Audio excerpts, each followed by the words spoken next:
Oi, boa tarde, tudo bem? Meu nome é Mariana, eu sou professora de Lab Física Experimental 1. Hoje eu vou apresentar para vocês a primeira aula. Caso vocês tenham perdido ou tenham faltado por alguma razão, segue aqui o conteúdo para que vocês não percam nada, ok?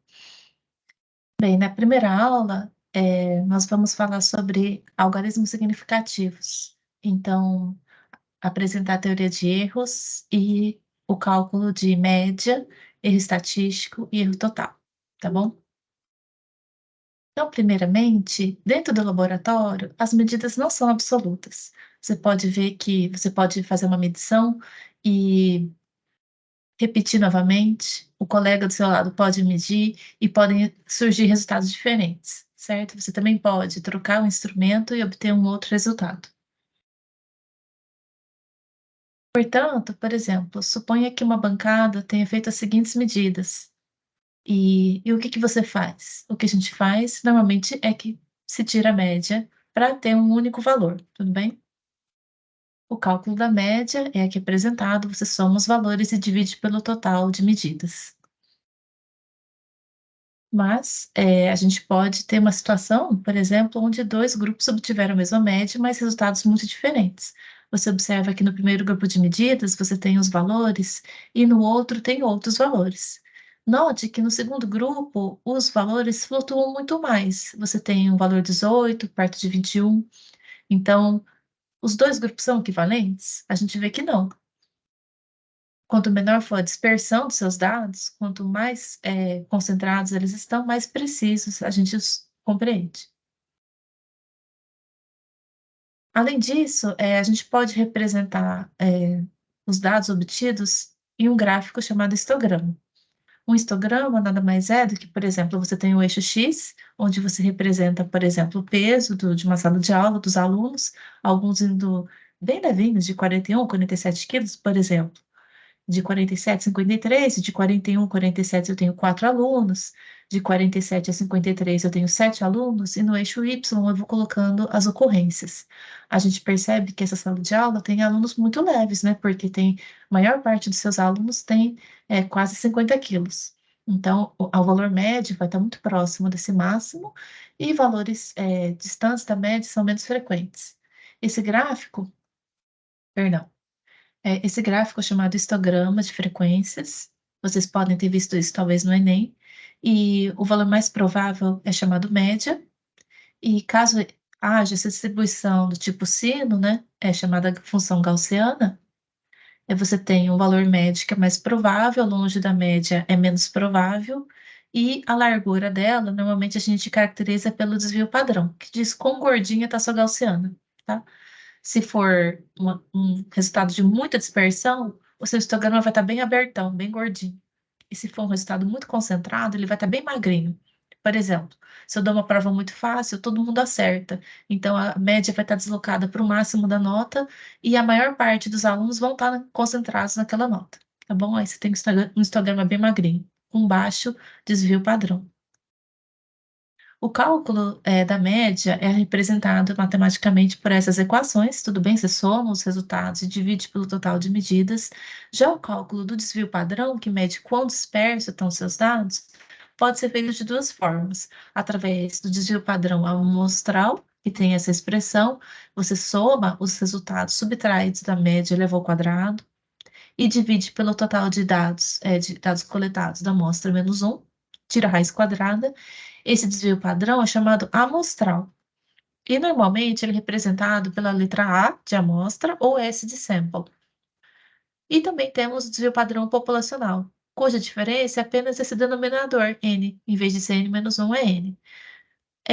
Tratando-se de medidas coletadas no nosso laboratório, que são poucos dados, tem uma amostra pequena, a gente vai utilizar mais o desvio padrão amostral, tá? Caso nossa amostra fosse muito grande, a gente utilizaria o desvio padrão populacional. Mas utilizaremos esse de denominador N-1, S de sample. Além do desvio padrão, a gente pode ainda ter a consideração do tamanho da amostra. Isso é considerado no chamado erro estatístico, onde você tem o desvio padrão, aqui sigma, essa letra aqui é a letra grega chamada sigma, do desvio padrão, dividido pela raiz do tamanho da amostra, N, tá bom? Essa quantidade aqui, seria o erro, da sua medida, da sua média, tá bom? Dado o tamanho dessa amostra. Então, nós vamos calcular a média, depois o desvio padrão, e usando o desvio padrão para determinar o erro estatístico, tá bom? É o próprio desvio padrão dividido pela raiz do número de medidas. Vamos fazer um exercício aqui, um exemplo, tá bom? Então, suponha, por exemplo, que eu tenho 8 medidas, e eu tenho uma altura de algum objeto em milímetros, tá? Então, 18 milímetros, não, quase 2 centímetros. E eu medi com a régua, cuja incerteza, experimental dessa régua seria meio milímetro, tá bom? A menor divisão da régua é 1 milímetro. E quando você considera instrumentos analógicos que possuem divisões, a gente vai considerar como incerteza dessa régua, incerteza instrumental, metade da menor divisão, que no caso vai ser meio milímetro. Agora, suponha que eu tenha coletado todos esses dados, seja aí 8 dados, e eu vou calcular agora a média. Eu não vou somar individualmente no celular, tá bom? A gente vai utilizar programas de planilhas, e aqui, por exemplo, ó, se eu quero calcular a média, opa, aqui, ó. Vamos fazer a média. A média vai se referir agora ao que está aqui nessa célula, tá bom? Eu estou usando o LibreOffice, a versão português, então é média, acentuado aqui, olha, ele já me oferece média, abre parênteses, e eu coloco as células aqui, eu fecho parênteses, e ele calculou a média, 18,33. Não preciso de tudo isso de casas, tá? Vamos parar aqui. O desvio padrão, como que eu calculo? 10.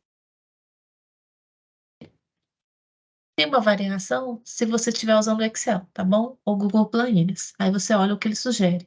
Vê que tem vários 10 VPAD. Tem o P de populacional, não é esse. Nós estamos usando o amostral, que é o S. Ou A, se for o Excel. Tudo bem? Desvio padrão aqui, ó. 10 VPAD amostral dessas células. Não vai pegar a média, hein? É só a amostra. Esse é o desvio padrão desse conjunto. Essa é a média, que é o desvio padrão. Se refere 10 VPAD, só está dizendo o que está aqui do lado direito, tudo bem? Tem muita casa decimal, a gente não precisa de tudo isso. Vamos dar uma reduzida nisso. 0,4. E agora é o erro estatístico. O erro estatístico, pelas equações que eu mostrei, é o desvio padrão dividido pela raiz de n. Então, é essa célula aqui, desvio padrão, dividido pela raiz, por extensa raiz, abre parênteses, total de medidas era 8, né? São 8 dados. Pronto, esse aqui é o erro estatístico, tá bom? O erro instrumental, no caso, eu apresentei aqui em cima, na coleta de dados, seria meio milímetro. Isso aqui tudo tem unidade, é na casa de milímetros. Vamos remover, não precisa de muita precisão nesses erros aqui, tá bom? Pode 0,1, 0,14, não importa aqui. Seguindo em frente, nossa apresentação, esse aqui é o erro estatístico, tá bem? Acabamos de calcular, demos uns exemplos. Erro instrumental, bom, se o seu instrumento contiver risquinhos, um instrumento não digital, né, analógico, a gente diz, a gente vai considerar metade da menor divisão, tudo bem? Isso vale para balanças antigas, balança velha, que não são digitais, né? Amperímetro, velocímetro, alguns barômetros. Então, esses instrumentos, treina, que tem risquinhos, por ter essa arbitrariedade, né, visual, a gente convenciona de considerar como erro instrumental metade da menor divisão. Isso também vale no nosso paquímetro que a gente vai utilizar e no micrômetro, que são analógicos. Caso o seu instrumento seja digital, balança digital, por exemplo, a balança culinária, a menor resolução desse equipamento é 1 grama, por exemplo, nessa balança aqui. Então, nós vamos utilizar a resolução do equipamento como erro instrumental, porque não tem arbitrariedade de ter risquinhos, divisão, nada assim. Então, no instrumento digital, aqui nesse exemplo, tem um cronômetro, ele mede hora, minutos e fração de segundos. Qual fração? Centésimo de segundo. A resolução desse equipamento é 0,01 segundo. É esse o erro instrumental de um instrumento aqui digital, tá bom? A própria resolução do equipamento. Juntamente, então você tem duas fontes de erro. Você tem a dispersão dos seus dados, que sua amostra varia, né? E você tem um valor médio, tem uma dispersão que é medida pelo desvio padrão e pelo erro estatístico, mas você também tem uma fonte de incerteza das suas medidas, que é devido ao instrumento. Você pode utilizar uma régua, você pode utilizar o paquímetro, e cada um tem uma resolução e você tem um erro instrumental diferente. O erro total, ele considera as duas fontes de incerteza. Você pode ter a média, perdão, aqui mudou de cor, desculpa. O desvio padrão amostral, o erro estatístico, e o erro total é uma combinação do erro estatístico com o erro instrumental. A combinação é feita pela raiz quadrada da soma dos quadrados. Então, tem situações em que o erro estatístico é pequeno, às vezes os dados estão muito coerentes entre si. Então, às vezes o erro estatístico é muito pequenininho e quem domina é o instrumental. Às vezes o instrumento é muito preciso e ele é bem pequenininho, e aí quem contribui mais é a flutuação dos seus dados. Então, a combinação desses dois, a gente conversando aqui como erro total, tá bom? Então, no meu exemplo, eu coloquei o erro estatístico, o instrumental, você vê que os dados estavam bem próximos uns dos outros, então o erro estatístico ficou pequeno. Então, o meu erro total seria quanto? Seria a raiz quadrada da soma dos quadrados. Esse aqui, o estatístico. O quadrado é feito com circunflexo, mais o instrumental, circunflexo quadrado, raiz quadrada da soma dos quadrados. Você vê que ficou muito próximo do erro total, tá bom? Não é idêntico, né? Porque isso aqui é 0,50, ficou um pouquinho maior, porque contribuiu com o instrumental, perdão, com o estatístico, mas aí esse vai ser o erro total. Uma vez que eu tenho o valor médio e o erro total, o que que eu faço? Eu vou precisar escrever essa resposta, porque eu estava atrás, né, de um resultado. Fiz as amostras, peguei a média, e aí eu vou escrever a resposta final com a sua incerteza, que no caso é o erro total. Se toda medida, então, que eu faço no laboratório não é absoluta, mas tem um grau de confiabilidade, que eu chamo ela de incerteza, como é que eu escrevo essa incerteza cientificamente? Então, nós utilizamos essa seguinte notação: você escreve o resultado obtido, que, por exemplo, seja a média, mais ou menos o erro ou a incerteza, tá bom? Pode ser o erro total, aqui no caso, entre parênteses e a unidade. Então, isso aqui é a margem de erro, ó, 24,50 para mais ou para menos 0,05. Esse aqui é um outro exemplo. Existe uma outra notação em que você escreveria apenas entre parênteses, mas nós vamos utilizar a primeira. Note que a incerteza, ela é incerta, ela não precisa de muita precisão. Você tem que determinar ela corretamente, mas depois que você obteve, você pode eliminar aquele monte de casinhas que aparece no computador, tá? Você faz o arredondamento e deixa a sua incerteza sempre com um algarismo significativo. Por quê? Note, a incerteza, como eu disse, ela é incerta, você não precisa de muita precisão. Basta um dígito não nulo para você arredondar todo mundo e parar por ali. Então, o 0,05 aqui no exemplo, eu não preciso daquele monte de casinhas decimais. Não é 0,50 nem 0,53. Eu arredondo e deixo um dígito não nulo, que é chamado um algarismo significativo. Note que uma vez que eu arredondei, eu parei aqui, o outro resultado, a média, tem que estar coerente com a incerteza, tá? Então, se é para mais ou para menos, desculpa, aqui eu acho que faltou um menos. 274 mais ou menos 0,05. Então, o 74, se tinha um monte de casas decimais, eu arredondo e paro justamente onde a minha incerteza já é não nula. Tá joia? Algarismos significativos, o que são? São, todos os algarismos diferentes de zero são significativos. Então, de 1 a 9 é significativo. No caso do zero, ele em geral, não é significativo, salvo duas situações. Quando o zero está à direita de um número significativo, por exemplo, 10. O zero está à direita do 1, né? Quando eu escrevo 10. E, então, o zero seria significativo.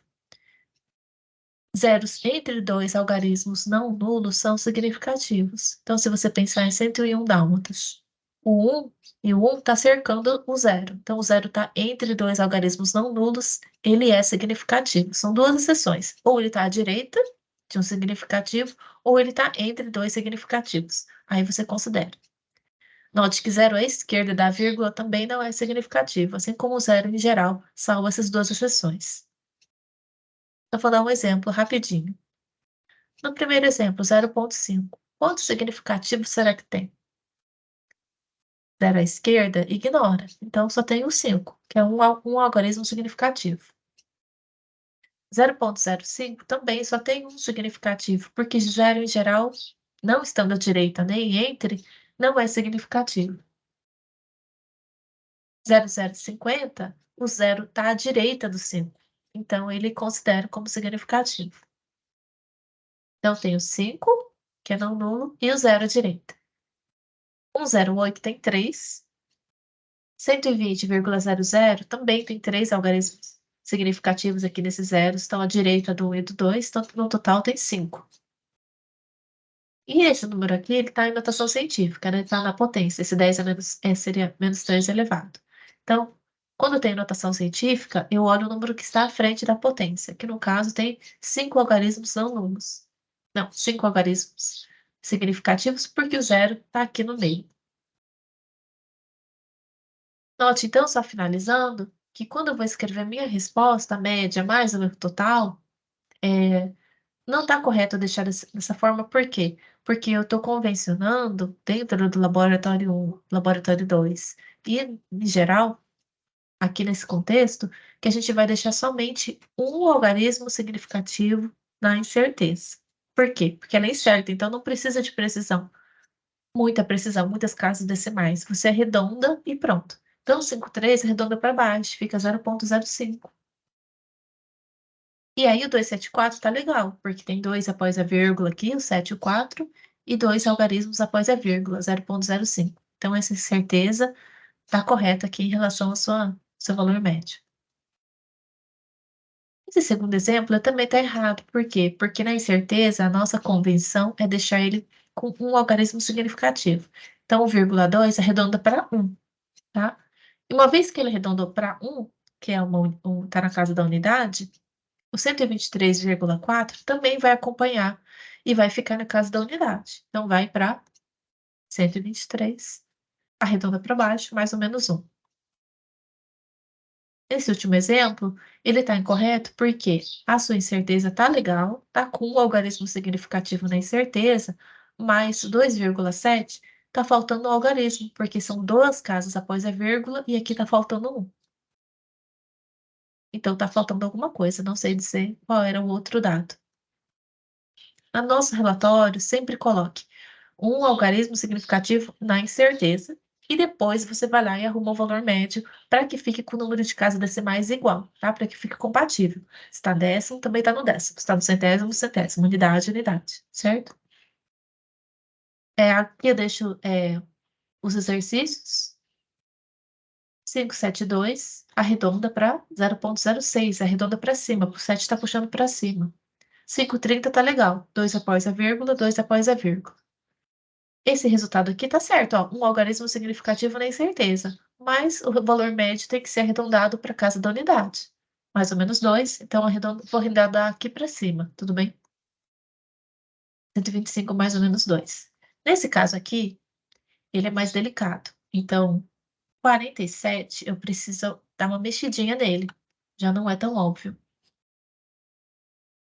Deixa eu tentar abrir para vocês. Mostrar como faz esse exemplo.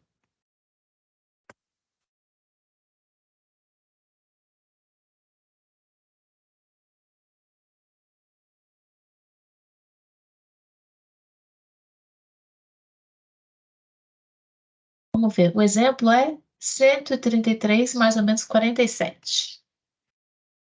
Eu tenho aqui 133 mais ou menos 47. Nos relatórios, a resposta final precisa estar arrumada, e esse resultado aqui não está correto. Por quê? Porque ele está com dois algarismos significativos, dois números não nulos, tá? Então, eu tenho que arredondar. Eu vou fazer o seguinte, vou dividir todo mundo por 10, tá? Vou colocar na notação científica para me ajudar nesse arredondamento. Divido esse 133 por 10 e o 47 por 10. Eu dividi e, portanto, tenho que pagar a potência, senão vai ficar errado, tá? Então, esse 10 aqui, ele é distributivo, ele distribui no 133 e no 4,7. Agora sim, ó, tem dois algarismos não nulos e eu vou arredondar em certeza para um algarismo significativo. Redondo para quanto? 4,7 redonda para 5. Agora, a incerteza está na casa da unidade, então tem que arredondar o 113,3 para 13. Pronto. Para melhorar o resultado, eu posso colocar na notação científica, que é onde eu gasto todas as potências de 10 possíveis. 13 é maior que 10. Dá para eu usar ainda mais um fator 10, hein? Vou dividir de novo por 10, dá 1,3. Dividir 5 por 10 dá 0,5. E aí o 10 eu tenho que pagar. Eu dividi por 10, multiplico por 10. Então, o que era 10 a 1 vai 10 ao quadrado. Essa é a resposta final. Tudo bem? Note que na incerteza está com um algarismo significativo e no valor médio está com o número de casos decimais igual ao da incerteza. Então, a resposta desse aqui foi isso que a gente obteve. No último, 2,6 vezes 10, o 2,6 está errado, porque é um algarismo significativo na incerteza. Eu estou vendo 2, ó, tem o 2 e o 6. Então, arredonda 2,6 para 3, e aí depois está certo. 45 está na casa da unidade, 45 mais ou menos 3. O melhor que eu posso fazer é colocar na notação científica. 45 é maior que 10, né? Então, eu posso dividir por 10, vai ficar 4,5. E o 3, que estava aqui, eu divido por 10. Vai ficar 0,3. 4,5 mais 0,3. E aí eu gasto potência 10 ao quadrado. Tá joia? Como exercício, vou deixar essas respostas aqui para vocês corrigirem. Depois vocês me mostram a resposta na aula, tá bom? Obrigada e até a próxima aula.